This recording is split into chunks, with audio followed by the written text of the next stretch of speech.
When Cindy and Brady contacted us about this project, I think the thing that really fascinated us the most was the idea of this retractable screen system.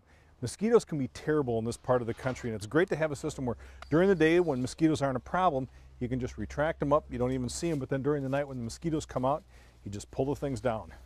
Or working with a company that takes your measurements and then custom fits everything to your exact specifications. Now the screen comes on a big roll like this, and then there's a motor that you'll attach to that. The cord just plugs into your electrical.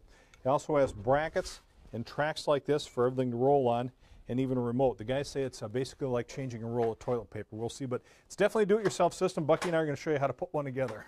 First thing we have to do is secure these two end brackets. So I just mark them, pre-drill them.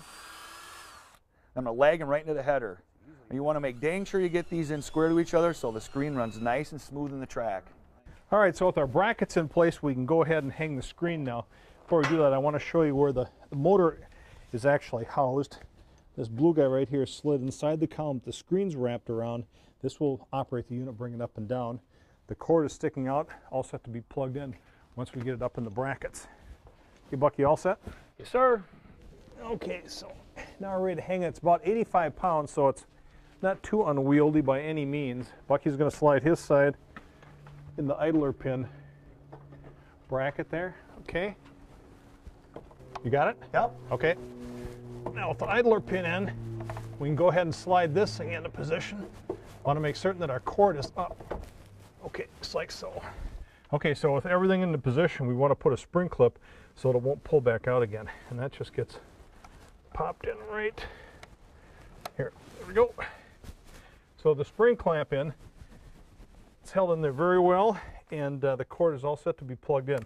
Now we just have to add our track. We first need to lower the screen about halfway to gain access to the sides at the bottom rail. Now we got to get our track installed. We got to get these three wheels to slide into our track here.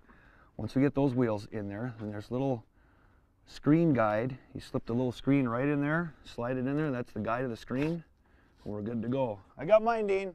This right here is probably the trickiest part of the whole operation, but it's not too big a deal considering the fact that everything else is so incredibly simple. And they said this is the best way to keep this thing from popping out in the sides when you're operating the screens.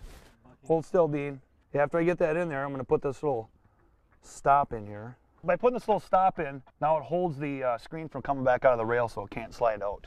Well, once we get the screen inside the track, then we just take the track, slide that up against our outside stop, and screw it into position. Easy enough. This is kind of similar to a Venetian blind. You have your screen as like your valance and your tracks on the side, and I mean that's it. There's really not much to it. Pretty darn ingenious. Now for the final step, we just want to reel down this screen, get this down to the bottom, make certain that it isn't binding anywhere. And if that looks good, then we can go ahead and screw off our top track. Everything seems to be working pretty darn well. So yeah, we can screw off our top track. One thing I should point out, this bottom rail here is really pretty heavy.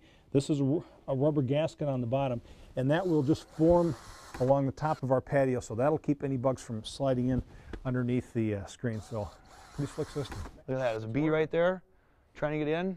Ha-ha. Little does he know we have 2 more to go. Not every opening is perfectly square, so before ordering, they have you measure each opening. Check the width in a few different spots, and then go with the narrowest dimension so you're not fighting a screen that's too wide at the top or bottom when it's time to install it. They say it takes about 1.5 hours to 2 hours for a homeowner to get them installed and dialed in. Now you can see how we're using them here to screen off the patio, but I guess a lot of people will use them over a garage door opening so they can get some fresh air while working on cars or other stuff they might be doing in a garage. Along with the handheld remote, there's also a wall-mounted remote for when you can't find the handheld. Very easy to install. You just cut a hole in the drywall, slide this guy in, mount this into it, put a GFI cover over the top, and again, because it is RF controlled, there's no wiring. Very simple to set up.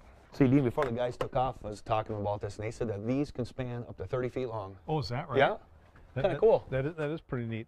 You know, one thing we didn't mention before is this screen is so flexible, you probably could have a dog run into the side of it, and it wouldn't permanently dent it like a typical screen-in porch. So you want to see what it looks like all at once?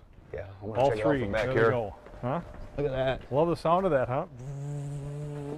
Those look good over at Old Buck's place, you know. That would look real good at Old Buck's place.